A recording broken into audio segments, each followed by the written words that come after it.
다 함께 찬송가 528장 찬송하시면서 새벽 기도회를 시작하겠습니다. 찬송가 528장, 통일 찬송가 318장입니다.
찬송가 526장 한 장 더 찬송하시겠습니다. 찬송가 526장, 통일 찬송가 316장입니다.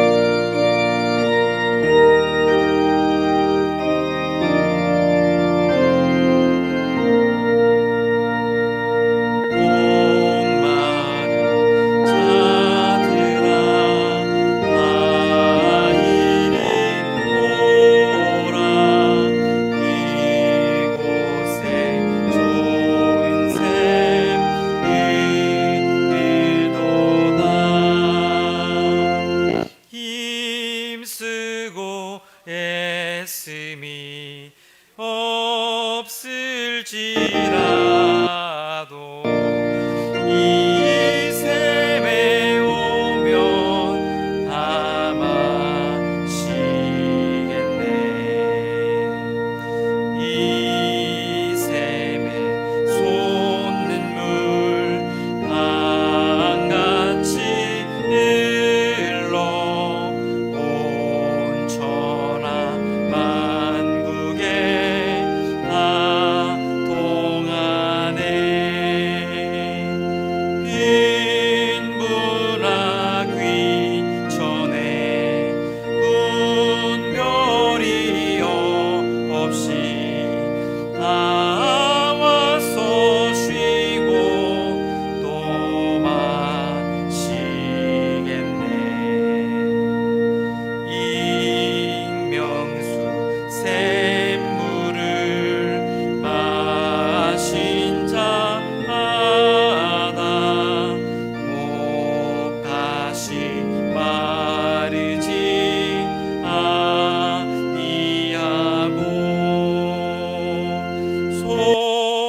땅에서 솟아나 생수가 되어 영원히 솟아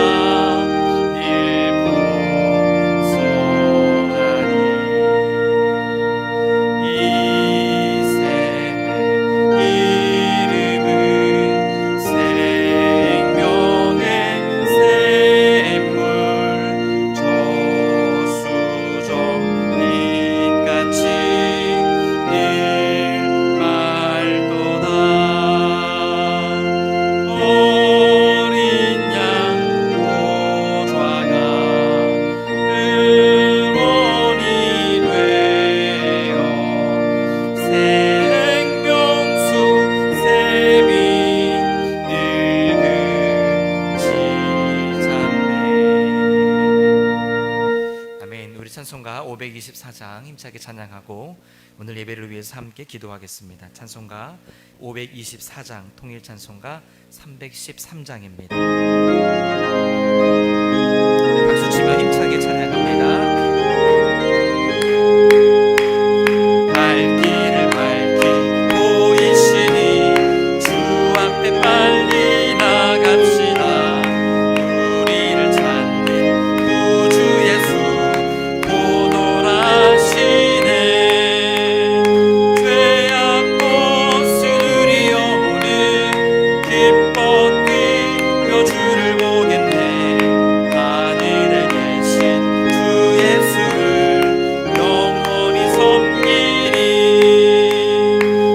우리를 오라 하시는 말 기쁘게 듣고 순종하세. 구주를 믿기 지체 말고 속속히 나가세. 죄악 벗은 우리 영혼은 기뻐 뛰며 주를 보겠네. 하늘에 계신 주 예수를 영원히 섬기니 주 오늘 여기 계시오니 다 와서 주의 말씀 듣세. 듣기도 하며 생각하니 참 진리시로다. 죄악 벗은 우리 영혼은 기뻐 뛰며 주를 보겠네. 하늘에 계신 주 예수를 영원. 우리 두 손 들고 찬양합니다. 죄악 벗은 우리 영혼은 기뻐 뛰며 주를 보겠네. 하늘에 계신 주 예수를 영원히 섬기니. 우리 이 시간 주여 삼창하고 함께 기도합니다. 주여 주여 주여. 사랑의 하나님 감사합니다. 하나님 오늘도 하나님 우리를 오라고 말씀하시고 또 하나님 우리를 회복시키겠다고 하나님 우리에게 은혜를 더하겠다고 말씀하시는 사랑의 주님 감사합니다. 하나님 우리가 오늘 주님의 음성을 듣고 달려나왔사오니 이 새벽에 주님을 의지하는 시간이 되게 하시고 주님께 부르짖는 시간이 되게 하시고 주님을 만나는 이 시간 될 수 있도록 하나님 인도하여 주옵소서. 하나님 이 새벽의 시간이 주님의 은혜가 우리 가운데 귀하게 고백되고 하나님 또 하나님 드러나는 귀한 시간 될 수 있도록 하나님께서 인도하여 주옵소서. 하나님 오늘 우리 가운데 귀한 생명 주셨사오니 이 생명 가지고 살아갈 때 주님 힘있게 살아가게 하시고 하나님 믿음으로 넉넉히 살아가는 우리 모두가 될 수 있도록 하나님 인도하여 주옵소서. 특별히 이 시간 주님 앞에 엎드리는 귀한 성도들 한 사람 한 사람 하나님 믿음이 흔들림 없이 잘 인생의 여정을 걸어가는 그 한 걸음이 하나님 힘있게 하시고 하나님 그 흔들리지 않는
오늘도 우리 가운데 귀한 생명을 허락하시고 또 귀한 한날을 허락하신 주님 참 감사합니다.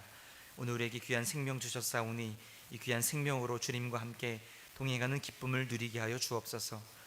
특별히 이 시간 새벽 주님께서 우리를 부르셔서 그 음성을 듣고 이곳 가운데 나왔사오니 주님 이 가운데 주님의 은혜로 채워 주옵소서.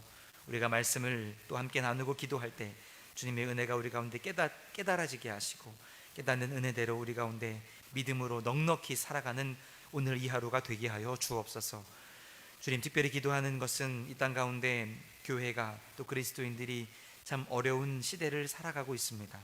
이 시기에 우리의 믿음이 무엇인지, 우리의 신앙이 무엇인지, 또 우리가 이제까지 어떤 것을 고백하며 걸어왔는지 다시 한번 점검하게 하시고, 우리가 이 시대 가운데 정말 자랑할 것이 무엇이고 붙들어야 하는 것이 무엇인지 다시 한번 우리의 방향을 조절할 수 있도록, 우리의 초점을 다시 한번 주님께 맞추는 귀한 시기들이 될 수 있도록 하나님 인도하여 주옵소서. 주의 교회들을 더욱 견고히 세워주시고 목회자들을 주님 힘있게 하시고 모든 성도들이 삶의 자리에서 또 각각 있는 그 자리에서 주님 영광을 위해 또 그리스도의 향기를 넉넉히 풍기며 살아갈 수 있는 이 시기가 되게 하여 주옵소서. 이 새벽에 갈라디아서의 말씀을 함께 나눌 때에 주님 이 은혜가 우리 기도에 담겨지게 하여 주옵소서. 모든 것을 감사드리며 살아계신 예수님의 이름으로 기도드렸습니다. 아멘. 오늘 주님께서 우리에게 주시는 말씀은 갈라디아서 6장 11절에서 15절까지의 말씀입니다. 갈라디아서 6장 11절에서 15절까지의 말씀입니다. 우리 11절부터 15절의 말씀을 한 목소리로 함께 읽도록 하겠습니다. 함께 읽습니다.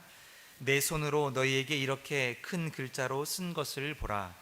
무릇 육체의 모양을 내려하는 자들이 억지로 너희에게 할례를 받게 함은 그들이 그리스도의 십자가로 말미암아 박해를 면하려 함뿐이라.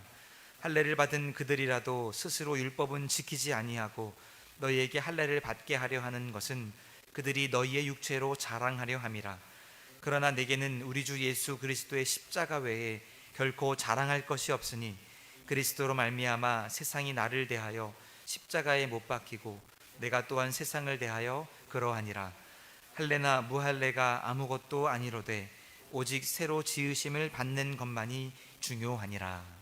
아멘. 오늘도 하루의 첫 시간을 주님과 함께 시작하는 우리 성도님들을 사랑하고 축복합니다. 말씀과 기도 가운데 깊은 은혜가 우리 가운데 새겨지고 또 오늘 이 하루 이 삶을 믿음으로 넉넉히 이길 수 있도록 우리 가운데 새겨지기를 간절히 소망합니다. 오늘 우리가 함께 읽은 이 본문 6장, 특별히 마지막 6장에서도 이 마지막 부분은 이 서신이 마무리되어가는 부분, 또 마무리되어가는 내용입니다. 우리가 6주간에 걸쳐서 이 살펴보고 있는 갈라디아서의 결론과도 같다고 말할 수 있습니다. 긴 편지, 또 어떻게 보면 이 짧은 편지에서 바울이 어떤 이야기들로 그의 편지를 마무리하고 있을까요? 바울이 11절에서 이렇게 말합니다. 여러분 보십시오. 보라, 내가 이렇게 여러분에게 직접 큰 글자로 적습니다 라고 말합니다. 이것은 어떤 의미일까요? 앞에 있던 내용들은 바울이 쓴 것이 아니라 그럼 다른 사람이 썼다는 이야기일까요? 아마도 이것은 갈라디아서 1장 1절부터 이 앞부분까지는 당시에 글씨를 대신 써서 주는 서기, 그 사람들에 의해 바울이 불러주는 내용을 작성했던 것으로, 또 이후에 이 부분은, 마지막 부분은 바울 자신이 직접 자신의 손으로 펜을 잡아 썼을 것으로 우리는 이해할 수 있습니다. 바울은 다른 서신서들에서도 이와 같은 방법을 택하곤 했습니다. 이것은 이제까지 모든 내용들에 대해서 자신이 다시 한번 이 모든 갈라디아서의 내용을 확신하고 확증하고 이것이 나의 말이라는 것을 강조하는 것에 있습니다. 특별히 큰 글자로 적었다고 바울은 말합니다. 이것은 어떤 사람들은 바울이 가지고 있는 이 육체의 약함, 눈이 좋지 않았기 때문에 큰 글자로 썼다라고 설명하기도 하지만, 무엇보다도 바울이 강조하는 내용, 바울이 강조하고 있음을 우리가 알 수 있습니다. 즉 아마도 바울은 이 글자로 쓰는 이로 하여금 자신의 말을 다 전한 뒤에 오늘 이 내용을 다시 한번 쭉 훑어보면서 자신이 직접 몇 글자를 쓰고 있는 것입니다. 마치 서명과도 같고 확인과도 같고 확정과도 같습니다. 물론 글씨체는 앞서 기록한 서기의 글씨보다는 조금 완벽하지 못했을지라도 아마 갈라디아서 이 편지를 받은 갈라디아 교인들은 왠지 바울의 친필로 적혀있는 이 뒤에 몇 구절이 더 눈에 들어오고 더 눈에 갔을지, 또 그들 마음 가운데 더 깊은 감동으로 다가왔을지 모릅니다. 그가 자신의 손글씨로 담아내고 있는 마지막 내용들은 어떤 내용들일까요? 우리 12절, 13절 말씀을 같이 한 번 더 읽겠습니다. 12, 13절입니다. 무릇 육체의 모양을 내려하는 자들이 억지로 너희에게 할례를 받게 함은 그들이 그리스도의 십자가로 말미암아 박해를 면하려 함뿐이라. 할례를 받은 그들이라도 스스로 율법은 지키지 아니하고 너희에게 할례를 받게 하려 하는 것은 그들이 너희의 육체로 자랑하려 함이라. 갈라디아서를 시작하면서부터 이 마치는 순간까지 갈라디아 교회를 어렵게 했던 이들에 대한 이야기를 바울은 하고 있습니다. 아마 여러분도 정말 여러 번 반복해서 들으셨을 것입니다. 이 교회를 어렵게 하는 자들이 누구였습니까? 다른 복음을 전하는 자들, 또 유대주의자들, 또 달리 말하면 거짓 선지자들, 율법주의자들, 또 오늘 본문의 표현으로는 육체의 모양을 내려고 하는 자들이었습니다. 갈라디아 교인들로 하여금 너희들에게 할례가 꼭 필요하다고 억지로 할례를 받게 하고 율법에 대해 강조했던 사람들에게는 불순한 의도가 있었습니다. 그들의 목표, 그들의 의도는 이들이 율법을 잘 실천하고 그래서 하나님 사랑하고 이웃을 사랑하게 하는 것에 있지 않았다는 것입니다. 다만 이 갈라디아 사람들을 유대교로 돌아오도록 하는 것이 이들의 목표이자 의도였습니다.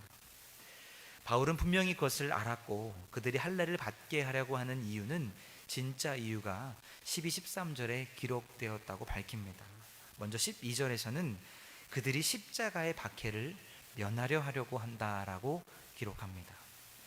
십자가의 박해, 핍박을 면하려고 구원에 필요한 조건으로 이 할례를 받아야 한다고 가르친 것입니다. 유대주의자들이 이 갈라디아의 그리스도인들을 설득해서 이 할례를 받게 된다면 그들은 유대교의 한 분파로서 그들의 지위를 또 보호받을 수 있었습니다. 즉 이방인들과 함께하고 같이 하는 자들을 몰살하려고 하는 이 유대 민족주의자들의 공격을 피할 수 있을 것으로 여겼다는 것입니다. 당시에 유대교에 충실했던 사람들은 그리스도인들, 예수쟁이들도 싫었지만 더 마음에 들지 않는 사람들이 바로 율법에 대해 알지 못하는 이방인들이었기 때문입니다. 즉 유대주의자들은 두세 개의 동시에 두 발을 한 짝씩 들여놓도록 해서 양쪽에서 좋은 것을 취하게 하려고 했던 것입니다.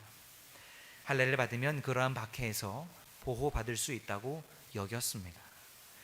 그리고 또한 그들 가운데 깊은 곳에 있는 것은 그리스도인의 죽음, 십자가의 그 죽음에 대한 거부였습니다.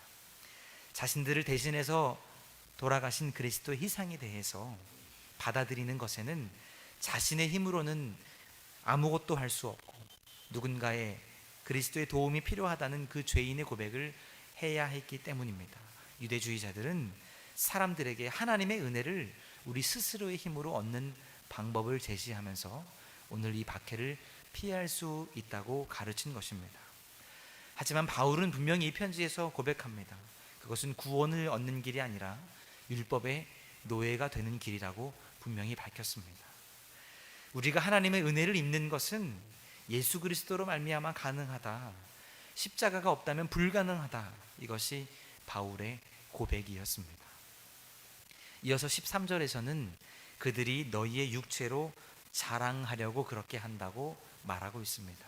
이것은 그들의 우월함, 유대인들이 가지고 있던 자신들의 자부심, 자신들의 자랑에 관련된 것이었습니다. 갈라디아에 있는 이 이방인들을 이 유대인들의 할례자들의 수에 포함해서 그들의 세력을 더욱 확장하고자 했던 것입니다. 유대주의자들은 자신들이 모든 율법을 다 지키지도 않았고 또 다 지킬 수도 없었습니다. 그런데도 이들은 그리스도인에게 동일한 율법에 얽매이도록 할례를 받도록 했던 것입니다. 무엇 때문입니까? 바로 그들이 자랑하고 또 그들이 중요시 여겼던, 그들이 가지고 있던 우월감, 개인적인 또 종교적인 자부심 때문이었습니다.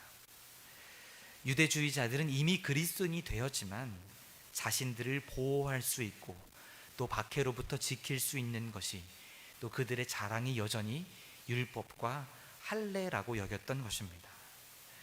십자가 예수 그리스도로 말미암아 받는 박해로부터 그들은 자신들의 자랑과 자부심을 분명히 이야기하고 있지만 바울은 오늘 분명하게 말하고 있습니다. 우리 14절 말씀을 같이 함께 읽겠습니다. 그러나 내게는 우리 주 예수 그리스도의 십자가 외에 결코 자랑할 것이 없으니 그리스도로 말미암아 세상이 나를 대하여 십자가에 못 박히고 내가 또한 세상을 대하여 그러하니라. 바울의 자랑은 무엇이었습니까? 십자가였습니다. 바울의 자부심은 십자가였습니다. 그것 외에 결코 자랑할 것이 없다고 바울은 고백합니다. 앞선 이 유대 그리스도인들, 유대주의자들은 그리스도의 십자가로 말미암아 나타나는 박해를 면하고자 했지만 십자가가 자랑이 아니라 그들에겐 골치였고 걸림돌이었지만 바울에겐 달랐습니다. 그에겐 십자가 외에 아무 자랑이 없다고 고백하고 있기 때문입니다. 그리스도인이 된다는 건 십자가를 빼놓고 이야기할 수 없기 때문입니다. 그로 인해 박해가 뒤쫓아와도, 그로 인해 세상이 비난해도 바울이 고백하는 것처럼 세상에 대해 못 박혔다. 나는 이미 그 모든 것에 세상과는 다른 가치가 내게 있다고 바울은 오늘 분명히 고백하고 있습니다. 이어지는 15절 말씀을 보면 이렇게 기록합니다. 할례나 무할례가 아무것도 아니로되 오직 새로 지으심을 받는 것만이 중요하니라. 바울에게 중요했던 것, 바울에게 자랑은 할례를 받거나 안 받는 것, 외적인 요건이 아니라 그리스도의 십자가로 말미암아 모든 사람이 그 동등한 은혜 안에서 출발하게 됨을 고백하고 있는 것입니다. 고린도 후서 5장 17절 말씀은 이렇게 기록합니다. 우리 화면을 보며 함께 봉독하겠습니다. 그런즉 누구든지 그리스도 안에 있으면 새로운 피조물이라. 이전 것은 지나갔으니 보라 새 것이 되었도다. 사랑하는 남천환교회 성도 여러분, 당시 십자가라는 것은 오늘 우리가 생각하는 십자가와는 물론 분명 달랐습니다. 당시에는 로마인들, 유대인들, 또 그리스 헬라인들 사이에 서로 일치하는 의견이 거의 없었다고 합니다.